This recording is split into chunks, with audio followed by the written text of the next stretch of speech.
नमस्कार, मैं हूं पंकज मटवाल और जैसा कि आप जानते हैं मेरी कोशिश होती है कि मैं आपको म्यूचुअल फंड हाउसेस के टॉप मैनेजमेंट से मिलवाता रहूं ताकि आप उनके व्यूज जान सकें। और इसी कड़ी में आज मेरे साथ हैं White Oak Capital Asset Management के ED and CEO mister Ashish Somaiya ji. Ashish ji, बहुत बहुत स्वागत है आपका। थैंक यू पंकज जी, मेरे को इन्वाइट करने के लिए। आशीष जी, इस वक्त पर अगर हम बात करें तो इक्विटी मार्केट में भी थोड़ी वॉलेटिलिटी है। हालांकि गोल्ड अच्छा परफॉर्म कर रहा है, डेट से भी अच्छी उम्मीद दिखाई दे रही है। तो आपके हिसाब से इस वक्त पर यदि हम तीनों एसेट क्लास में बात करें तो कौन सा एसेट क्लास बेस्ट परफॉर्म कर सकता है? पंकज जी, इसका सवाल का जवाब जो है थोड़ा स्ट्रेट फॉरवर्ड नहीं है, थोड़ा कॉम्प्लिकेटेड है। लेकिन जो भी मैं बोलूँगा उसमें आपको जान के शायद सरप्राइज होगा, आश्चर्य होगा। मुझे ऐसा लगता है कि अगले 6 से 12 महीने ऐसा एक जो मैक्रो इकोनॉमी की आर्थिक व्यवस्था जो हम बोलते हैं उसमें अगले 6 से 12 महीने में एक ऐसा माहौल बन रहा है कि आश्चर्य एक बात यह है कि तीनों में पैसा बनेगा एक्चुअली। ओके, ये मैं बताता हूँ आपको क्यों बोल रहा हूँ। देखिए, आमतौर पर क्या होता है कि जैसे पिछले साल हमने देखा कि यूएस में ब्याज दर बढ़ रहे थे, महंगाई के दर बढ़ रहे थे, सामने जियोपॉलिटिक्स को लेकर के यूरोप में वॉर हुआ। तो आपने देखा कि आमतौर पे जब वॉर होता है, आर्थिक व्यवस्था में अनस्टेबिलिटी होती है, तो हम एक्सपेक्ट करते हैं कि गोल्ड का दाम चलेगा। लेकिन पिछले साल आप देखिए गोल्ड का दाम ज़्यादा नहीं चला, क्योंकि अमेरिका में जब ब्याज दर बढ़ रहे थे तो अमेरिका का जो डॉलर है वो बिल्कुल तेजी में अपनी स्ट्रेंथ को बहुत बहुत अप्रिसिएशन हुआ डॉलर का। लेकिन अब का जो माहौल है, तो जियोपॉलिटिक्स तो जैसा है वैसा है, लेकिन अमेरिका में ऐसा माना जाता है कि अब ज़्यादा ब्याज दर को नहीं बढ़ाएंगे। और आप डॉलर इंडेक्स को भी देखेंगे तो डॉलर भी जिस स्ट्रेंथ पे था वहाँ से थोड़ी स्ट्रेंथ डॉलर ने भी छोड़ दी है। तो आमतौर पर जब ऐसा माहौल होता है तो गोल्ड में आपको अप्रिसिएशन देखने को मिलता है। दूसरी बात यह है कि अगर आप इंटरेस्ट रेट्स की बात करें तो इंडिया में बाहर के जब यूएस में रेट्स बढ़ रहे हैं तो अपनी करेंसी को स्टेबल रखने के लिए हम भी रेट्स बढ़ाते हैं। तो यूएस की देखा देखी हमारे यहाँ पे भी इंटरेस्ट रेट्स काफ़ी बढ़े। अब आप देखिए कि एक पॉज लिया है रिजर्व बैंक ने, और इंटरेस्ट रेट्स ऐसा माना जाता है कि फिलहाल के लिए तो पीक आउट हो गए हैं। तो इससे ये बनता है कि अगले 6 से 12 महीने में फिक्स्ड इनकम में भी पिछले थोड़े हफ्तों में अप्रिसिएशन आया है, लेकिन आगे जाकर के फिक्स्ड इनकम में भी माहौल ठीक रहेगा। और तीसरी बात यह है कि आप देखिए कि इक्विटी की बात करते हैं तो इक्विटी में ऐसा हुआ है कि पिछले 18 महीनों से मार्केट सेम लेवल पे, अगर आप निफ्टी सेंसेक्स देखते हैं 17-18 हज़ार, 55-60 हज़ार सेंसेक्स उसी माहौल में है। लेकिन इंडिया के जो फंडामेंटल्स और कंपनी की मुनाफे और जो कैश फ्लोज हैं उसमें काफ़ी इजाफा हुआ है। तो मुझे ऐसा लगता है कि ये जो अभी की वॉलेटिलिटी है, ये सब के समय में फिक्स्ड इनकम और गोल्ड में अच्छा अप्रिसिएशन बनेगा। लेकिन अगर किसी का 12-18 महीने से ज़्यादा का भी पर्सपेक्टिव है तो क्योंकि अपने फंडामेंटल्स इंटैक्ट है और मार्केट सस्ता हो चला है, थोड़े लैग इफेक्ट के साथ मुझे ऐसा लगता है इक्विटी में भी अप्रिसिएशन बनना चाहिए।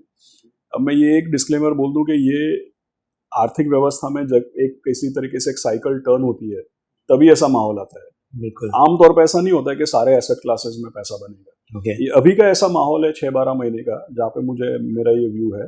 अगर आप 12-18-24 महीने के बाद की बात करें तो मुझे लग रहा है कि इक्विटी आउट परफॉर्म करेगा और लॉन्ग दूसरे टर्म में दो तो डेफिनेटली इक्विटी से बेटर परफॉर्मेंस उम्मीद की जानी चाहिए। बट हम क्योंकि इस वक्त पर बात करें तो क्योंकि थोड़ा सा मार्केट का मूड सेंटिमेंट भी थोड़ा सा अच्छा नहीं है। यूनिक सिचुएशन है। बिल्कुल बिल्कुल। आशीष जी, क्योंकि आप मल्टी एसेट लोकेशन फंड का एनएफओ लेकर आए हैं, तो क्या ये वक्त, क्योंकि जैसा आपने कहा कि तीनों ही एसेट क्लास के लिए बहुत अच्छा है, तो वो सोचकर आपने इस समय चुना, या फिर क्योंकि एक स्कीम लॉन्च करनी थी इस कैटेगरी की और आपको परमिशन मिली तो इसके लिए आपने इस वक्त पर की है? सो पंकज सर, एक्चुअली सबसे पहले मैं ये क्लैरिफाई करता हूँ कि जो स्कीम लॉन्च करने का एक पूरी जो प्रक्रिया है वो काफ़ी लंबी प्रक्रिया है जी। तो फ्रैंकली जैसे हम बोलते हैं कि इक्विटी मार्केट हो चाहे इंटरेस्ट रेट्स हो, इसको एक्यूरेटली टाइमिंग करना इम्पॉसिबल है।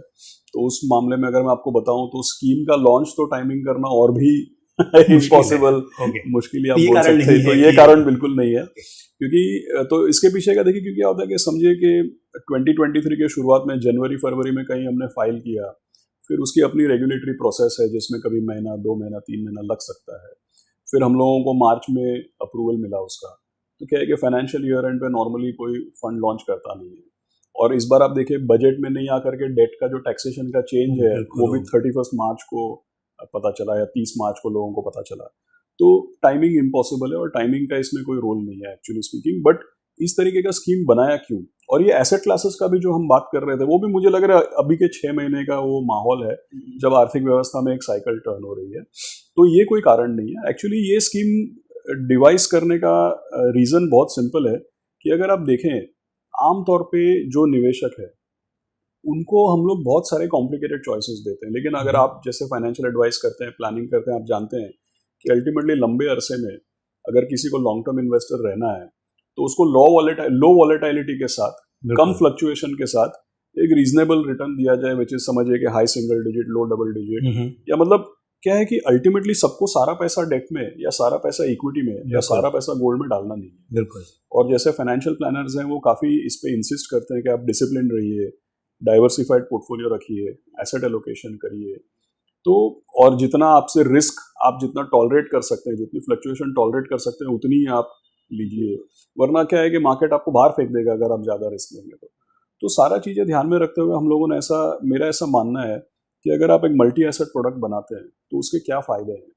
उसके फ़ायदे ये हैं कि अलग अलग एसेट क्लासेस के जो रिटर्न प्रोफाइल्स हैं, देखिए अलग अलग एसेट क्लासेस अलग अलग समय पे परफॉर्म करते हैं। ये तो अभी का 6 महीना अलग माहौल है, लेकिन जनरली स्पीकिंग मैं आपको एग्जांपल दूं तो समझिए 2012 में इंडियन इक्विटी का परफॉर्मेंस खराब था, यूएस इक्विटी का परफॉर्मेंस बहुत अच्छा था। फिर आप लीजिए जैसे 2023 का साल जिस तरीके से शुरू हुआ है, अब देखिए हमारा मार्केट अभी रिकवरी, लेकिन कुल मिला के मार्केट डाउन है। लेकिन आप कई वेस्टर्न मार्केट्स देखिए, इमर्जिंग मार्केट्स देखें तो उनका परफॉर्मेंस हमारे से बेटर है। फिर आप 2022 देखिए तो गोल्ड में थोड़ा अप्रिसिएशन आया, लेकिन इंडिया में डेट और इक्विटी में पैसा नहीं बना। तो क्या है कि different asset classes different time frame में परफॉर्म करते हैं। और ये जो एसेट एलोकेशन है वो जो हमको स्कूल में केमिस्ट्री पढ़ाई गई थी कुछ हद तक उसी तरीके का है कि अगर आप कोई भी दो पदार्थों को अगर आप कंबाइन करते हैं तो उससे एक तीसरी चीज बनती है, H2O और H2O2। तो हाइड्रोजन और ऑक्सीजन को एक तरीके से कंबाइन करें तो उससे पानी बनता है, और अलग तरीके से कंबाइन करें तो हाइड्रोजन पेरोक्साइड बन जाता है। बिल्कुल। लेकिन जब आप हाइड्रोजन और ऑक्सीजन को कंबाइन करते हैं तो फिर आप ये ढूंढने ये नहीं जाते कि भैया अगर ये हाइड्रोजन होता तो ऐसे करता, वो फिर नया ही कुछ बन जाता है। तो एसेट क्लासेस का भी ये जो पूरा कार्यक्रम है वो ऐसा ही है कि अगर आप केवल फिक्स्ड इनकम लेते हैं तो उसका एक पोटेंशियल रिटर्न है, उसकी एक फ्लक्चुएशन है।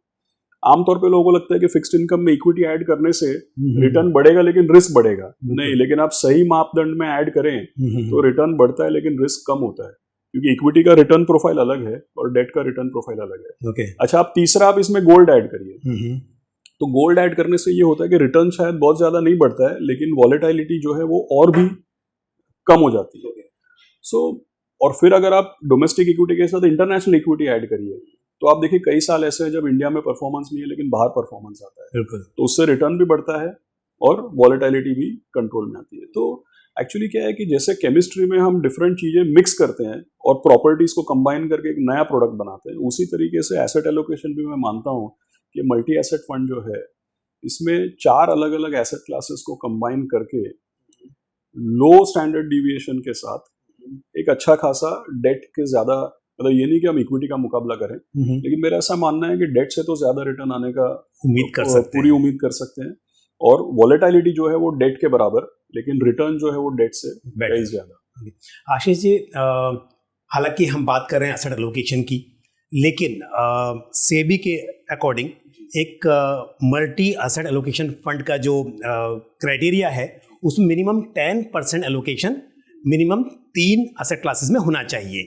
तो अब क्योंकि आपने बात की कि यहाँ पर इक्विटी, डेट, गोल्ड और साथ में इंटरनेशनल इक्विटी भी आप इंक्लूड कर रहे हैं अपने फंड में, तो एक तो ये है कि आपका जो एलोकेशन रहेगा तो वो किस तरह से रहेगा, क्योंकि जैसे मैंने कहा कि 10% मिनिमम है, बट कहीं तो ज़्यादा करना होगा। तो मैं आपको तो जो हम लोगों ने, जैसे मैंने बताया कि लो वोलेटिलिटी के साथ अच्छा रिटर्न टारगेट करना, तो इसमें काफ़ी मैथमेटिकल एनालिसिस, स्टैटिस्टिकल जो बैक टेस्टिंग, ये सब काफ़ी इसमें होमवर्क करना पड़ता है।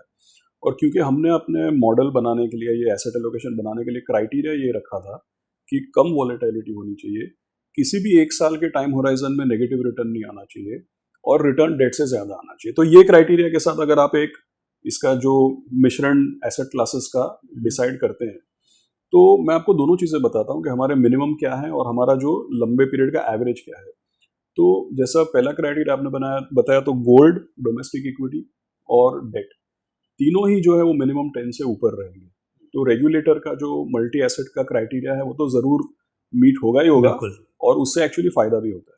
और दूसरा चीज़ ये है कि अगर मैं अपना हिस्टोरिकल रिकॉर्ड दिखाऊं कि भाई हमने बैक टेस्टिंग किया है और किस तरीके से एवरेज आते हैं, तो हमने देखा है कि ऑन एन एवरेज 17% गोल्ड का एक्सपोजर रहता है, ऑन एन एवरेज 7 से 8% का ग्लोबल इक्विटी का एक्सपोजर रहता है, ऑन एन एवरेज जो अनहेज्ड इक्विटी बोलते हैं या लॉन्ग इक्विटी पोजीशन बोलते हैं वो 26% का आता है, और बाकी जो है वो हम डेट में रखेंगे। तो जैसे अगर आप देखें आजकल टैक्सेशन में एक नया कॉम्प्लिकेशन आ गया है, तो अगर आप 3 साल पे एक एसेट को long term capital asset qualify करना चाहते हैं तो 35% इक्विटी रखना जरूरी है मिनिमम। तो ये फंड में ऐसे कई जंक्चर्स आएंगे जहाँ पे 30-35% इक्विटी जरूर होगा, 35 से ज्यादा भी होगा, लेकिन क्योंकि लॉन्ग टर्म एवरेज 26 आ रहा है तो आप समझ सकते हैं कि हम लोग 35-36% इक्विटी रखेंगे और 10% आर्बिट्राज करके उसको 65% के ऊपर लेके जाएंगे, 35 के ऊपर, 65 के ऊपर, 35 जो, क्योंकि 35 के ऊपर रहेगा तो उसका लॉन्ग टर्म कैपिटल गेन बनता है 3 साल में। तो जैसे आप देखिए, एक है नॉन इक्विटी या डेट का टैक्सेशन है, वो तो अब पूरा का पूरा शॉर्ट टर्म कैपिटल गेन में चला गया। फिर एक है 65% इक्विटी रखने से इक्विटी टैक्सेशन, लेकिन अगर आप 35% से ज्यादा इक्विटी रखते हैं लेकिन 65 से कम रखते हैं तो वो 3 साल में इंडेक्सेशन बेनिफिट, हाँ, जो पहले डेट का हुआ करता था अब वो, तो आप इस फंड को इस तरह रखेंगे कि इस पे इंडेक्सेशन का बेनिफिट मिल सके। 3 साल पे ये लॉन्ग टर्म कैपिटल एसेट कहलाएगा और जरूर इसमें इंडेक्सेशन बेनिफिट मिलेगा। तो Ashish ji, as of now जो मोस्टली मतलब जो फंड्स अवेलेबल हैं इस कैटेगरी में, उनमें इक्विटी एलोकेशन 65% के ऊपर है, सो दैट इक्विटी टैक्सेशन मिल सके। बट आप ये कह रहे हैं कि आपके इस फंड में इक्विटी एलोकेशन 35% से अधिक और 65% से कम रहेगा, तो ये एक ट्रूली मतलब हाइब्रिड फंड होगा। सो पंकज जी, एक्चुअली देखने वाली बात क्या है, जैसे आप जानते हैं जब हम फाइनेंशियल प्लानिंग करते हैं, एसेट एलोकेशन करते हैं, तो ये बात सही है कि भाई टैक्स को नजर में रखना चाहिए, वो तो बात सही है, लेकिन टैक्स को ही देखकर अगर स्कीम बनाएंगे तब तो सब ऑप्टिमल हो जाएगा या वो डिस्ट्रैक्शन किसी और डायरेक्शन में चला जाएगा। तो हमने क्या देखा था कि जितने भी मल्टी एसेट फंड्स हैं वो सब में 65% से ज्यादा इक्विटी है, तो फिर वो यही हो जाता है कि भाई बैलेंस एडवांटेज फंड ले लिए और 10% गोल्ड डाल दिए, तो वो फिर उसको मल्टी एसेट बोलेंगे तो कोई सही नहीं बनेगा। दूसरी बात, टैक्सेशन की जो काफी हद तक नजरअंदाज की जाती है वो ये है कि 65% से ज्यादा रखने पे इक्विटी टैक्सेशन बनता है, लेकिन आप गौर से देखिए इक्विटी का टैक्सेशन है क्या, 10% प्लस सरचार्ज, मेरे ख्याल में 13% के आसपास तो इक्विटी का टैक्सेशन बनता है। लेकिन अगर हम इस तरीके से स्ट्रक्चर करके 3 साल में उसको अगर 20% लेस इंडेक्सेशन का टैक्सेशन लगाएं तो वो करीब करीब इक्विटी के पास ही।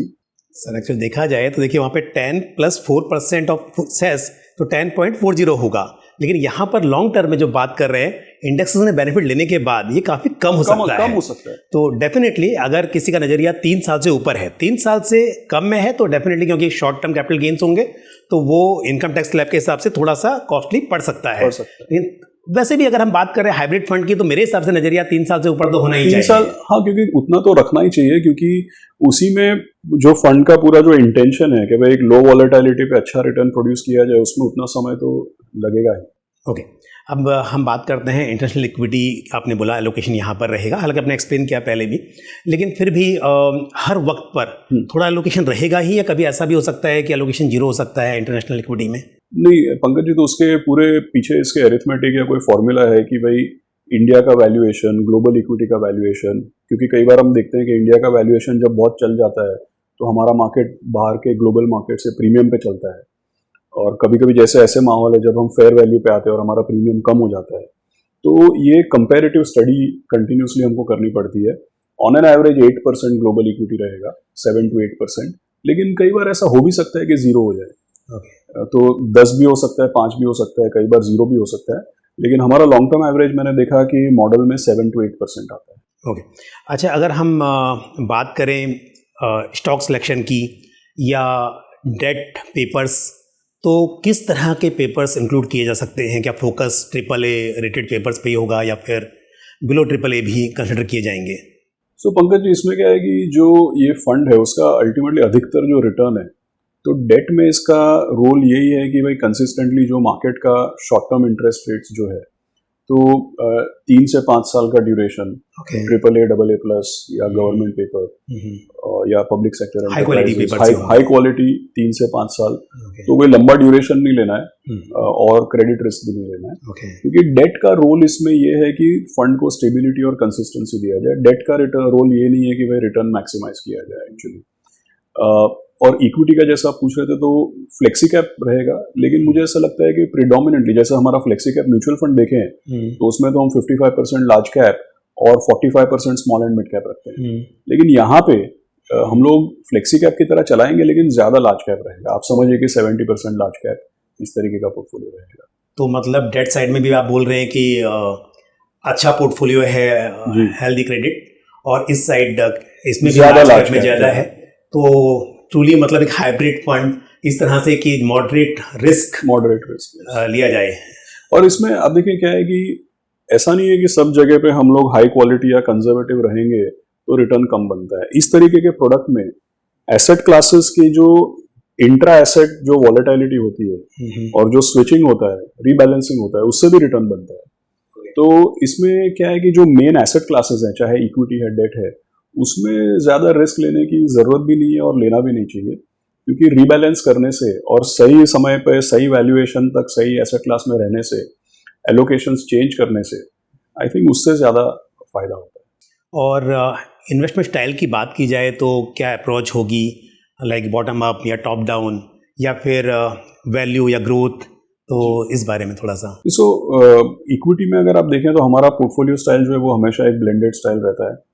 हम लोग कभी भी ग्रोथ या वैल्यू, डिफेंसिव या सिक्लिकल या किसी भी खास सेक्टर्स पे वेटेज देना, ऐसा नहीं करते हैं।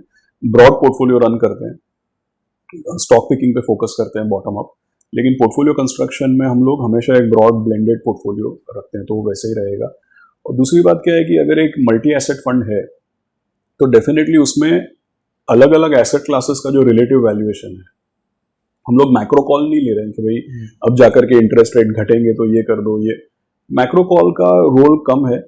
एसेट क्लासेस के जो रिलेटिव वैल्यूएशन है, कौन सा एसेट क्लास इस समय पे अट्रैक्टिवली वैल्यूड है, तो उसमें कितना एलोकेशन। तो सबसे पहले इक्विटी का एलोकेशन, फिर इक्विटी में डोमेस्टिक वर्सेस इंटरनेशनल, फिर गोल्ड का एलोकेशन, और फिर रेजिडुअल अमाउंट जो है, बैलेंस अमाउंट जो है वो फिक्स्ड इनकम। इस तरीके से इसका प्रोसेस डिसाइड किया जाता है।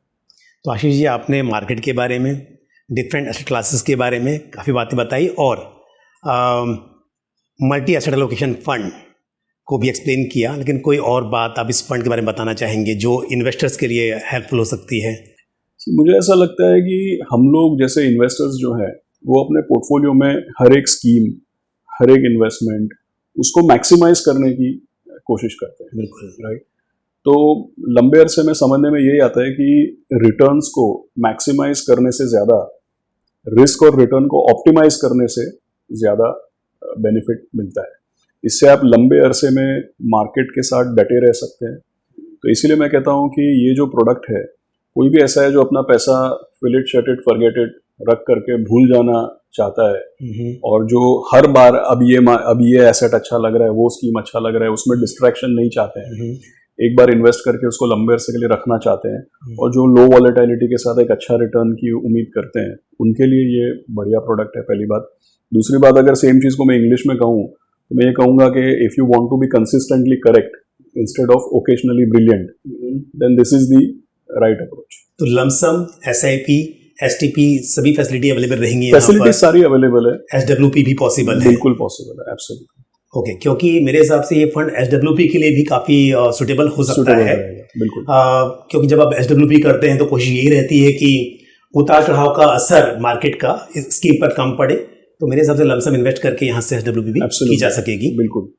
तो White Oak multi asset allocation fund का NFO 3 मई से 10 मई तक ओपन है, और ये क्योंकि एक ओपन एंडेड फंड है तो NFO क्लोज होने के बाद भी ऑनगोइंग ट्रांजेक्शन के लिए अवेलेबल रहेगा। इन्वेस्टर्स अपने रिस्क एपेटाइट, अपने ऑब्जेक्टिव ऑफ इन्वेस्टमेंट के हिसाब से इस फंड में एलोकेशन कर सकते हैं। तो आशीष जी, आपने काफ़ी इंपॉर्टेंट बातें बताई, और मुझे उम्मीद है इससे हमारे व्यूवर्स को और इन्वेस्टर्स को काफ़ी फ़ायदा मिलेगा। So thank you very much, आपने समय दिया, बहुत बहुत धन्यवाद आपका।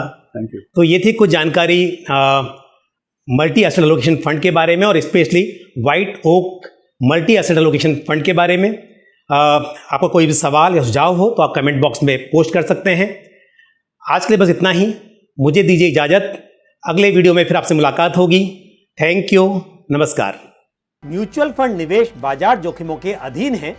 योजना से संबंधित सभी दस्तावेजों को ध्यान से पढ़ें।